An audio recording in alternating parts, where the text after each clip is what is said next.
Ham bunga ahir hadis.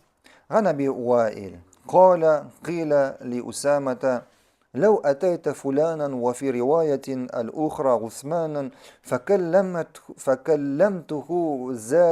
فكلمته زاد في الأخرى فيما يصنع. Abu Wa'il haber ite bir vakit ul Usamaga ayta. Usama ul bu hal bula Osman vakitinde. Osman ibn Affan. Yani dört halif, dört turu yoldan aparılgan dört haliflerinin birisi kimler olar? Birincisi Abu Bakr, şundan sonra Umar, Osman, Ali. Hem Osman radıyallahu anh patşa bulgan vakitte Peygamberimizin bu vakta ölgen bulan. Usama'ga kilip aytalar. Usama Peygamberimizin sahabesi. Peygamberimizin yaratkan sahabesi hem yaratkan sahabesinin oğlu Usama ibn Zayd. Yani Peygamberimizin yaratkan sahabelerinin birisi. Şuna kilip aytalar. Ey Usama diler.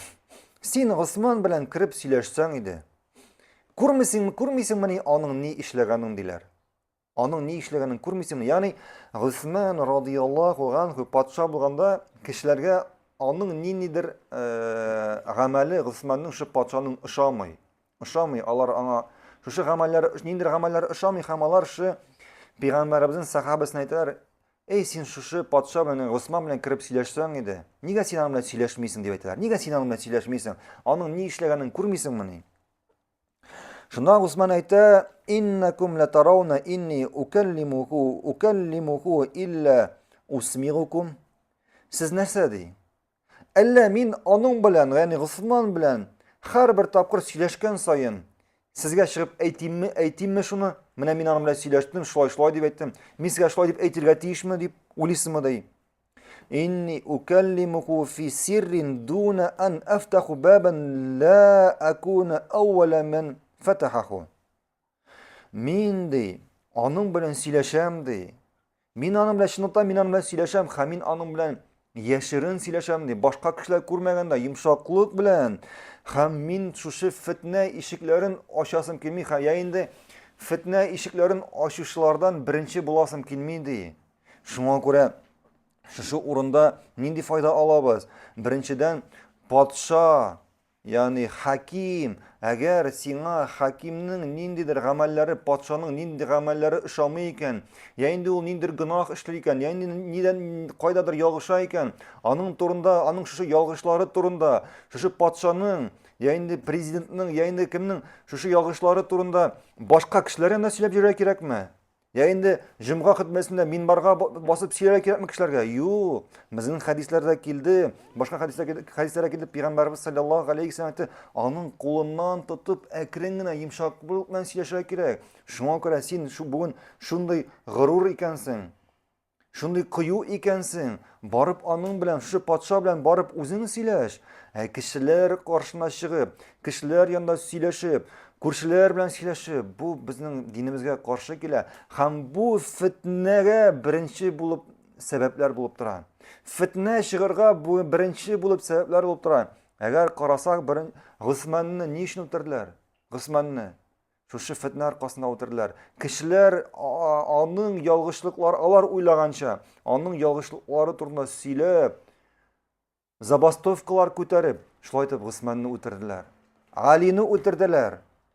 Галини үтерделәр радиллаһу анһу. Әгәр бүгенге көндә илләргә карасак, мөселман илләренә карасак, шулык Ливия, шулык Сирия, бүгенге көндә Судан, шушы анда булган сугышлар, анда булган үтерешләрнең сәбәбе нәрсәдә? Кешеләр шулай чыктылар урамнарга. Үзләренең патшалары белән риза түгел иделәр. Урамга чыгып, нигә ул шулай эшли?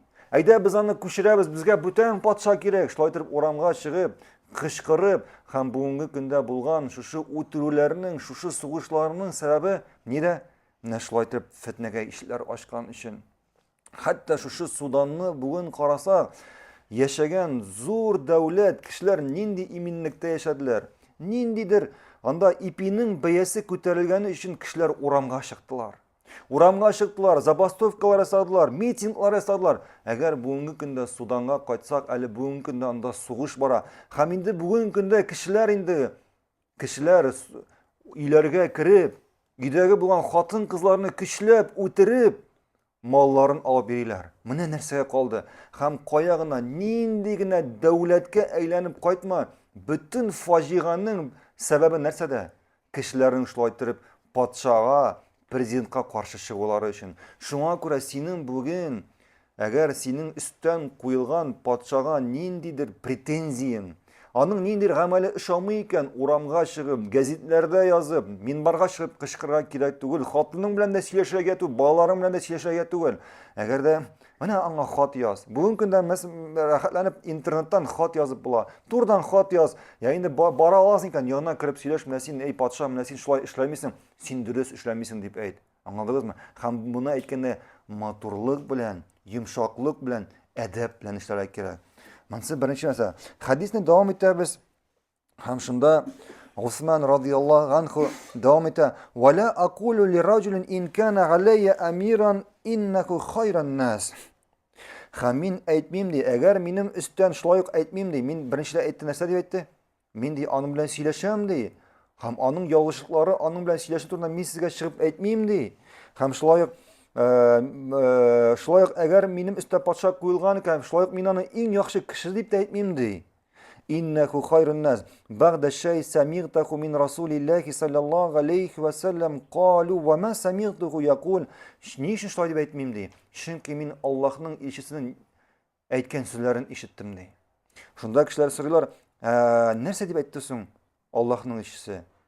Син нәрсә дип әйткәнен ишеттем ди?" Кала самигтаху якул юджау бир-раджулин яумал қиямати фаюлқа фин-нар. Аллаһның илчесе әйтте ди, кыямәт көнендә бер кешене алып килерләр. Бер кешене алып килерләр һәм бу кешене утка ыргытырлар. Фатандалиқу ақтабуху.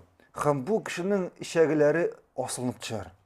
Бу кешенең ишәгеләре асылынып төшәр. Ва фи риваятин ақтабу батнихи, ягъни ишеннән ишәгеләре асылынып төшәр. Финнар. Һәм бу ишәгеләр кая? Утка килеп төшәрләр. Фаядуру кама ядурул химару бирахах. Һәм шул вакыт бу кеше шушы ишәгеләре тирәли.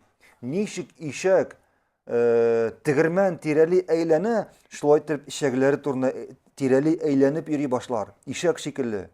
Фаяҗтами ва ахлун нари галейхи фаякулун я фулан. Ма шакнук. Шунда ут әхилләре моның тирәли җыелып әйтерләр: "Эй фулан, нәрсә булды синең белән? Нигә шулай булды? Нәрсә эшләдең? Алейса кунта та'муруна бил магруфи ва танхана анил мункар?" Син бит безне дөньяда яшәгәндә безне яхшылыкка, игелек кылырга чакырдың, һәм безне гынахлардан тыйдың, гынахлар кылмагыз дип әйттең ди. Кала кунту амурукум бил магруфи ва ла атия. Шунда бу кеше әйтер: "Әйе, мин сезгә хәерлелек, игелек, гыйбадәт кылырга чакырдым, ләкин үзем моны эшләмәдем ди. Ләкин моны үзем эшләмәдем. Ва анхакум ганил мункар ва атия. Һәм мин сезне гынахлардан тыйдым ди, ләкин үзем моны эшләдем. Ләкин үзем бу гынахларны эшләдем ди." Шуңа күрә бу хадисның икенче ярты өлеше кемнәр турында бара сүз? Кемнәр кешеләргә нидер әйтәләр, үзләре моны эшләмиләр. Кемнәр кешеләргә үзләре моның турында әйтәләр, үзләре моны эшләмиләр. Имам хатиблар, имамнар, әмирләр, йорт хуҗалары монда барысы да керә. Кайчан син кешегә әйтәсең, моны эшлә, нигә гынах кыласың? Үзең гынах кыласың. Инде эй кардашым, давай гыйбадат кыл, нигә үзең гыйбадат кылмыйсың? Аллаһ Субханаһу ва Тааля нәрсә дип әйтә? Лима тафгалун, ничек? Ишек? Наам, я юхаллазина аману лима тaquluna ма ла тафгалун. Ма ла тафгалун. Эй иман китергән мәндәләр, нигә сез үзегез кылмаган нәрсәләрне әйтәсез? Нигә сез үзегез эшләмәгән нәрсәләрне әйтәсез? Шуңа күрә менә без Әлхамдулилlah пәйгамбәребезнең хадисларын өйрәнәбез. Динне өйрәнәбез, Аллаһның аятларын өйрәнәбез. Бу аятларны, хадисларны өйрәнгәч, иң беренче без нәрсә эшләргә тиешбез? Иң беренче без аны үзебез гамәлгә әйләндерергә тиешбез. Үзебез гамәлләр шушы аятлар белән, шушы хадислар белән иң беренче үзебез гамәл кыла башларга тиешбез. Шуннан соң инде шушы хадисларны, шушы аятларны башка кешеләргә, туганнарыбызга, күршеләребезгә һәм гомумән башка кешеләргә җиткерергә тиешбез. Баракаллаһу фикум. Һәм инде шушы урында бүген тукталырбыз. Субханак Аллаһумма бихамдик ашһаду ан ла илаха илля анта астагфирука ва атубу илейк. Ассаламу алейкум ва рахматуллахи ва баракатуһ.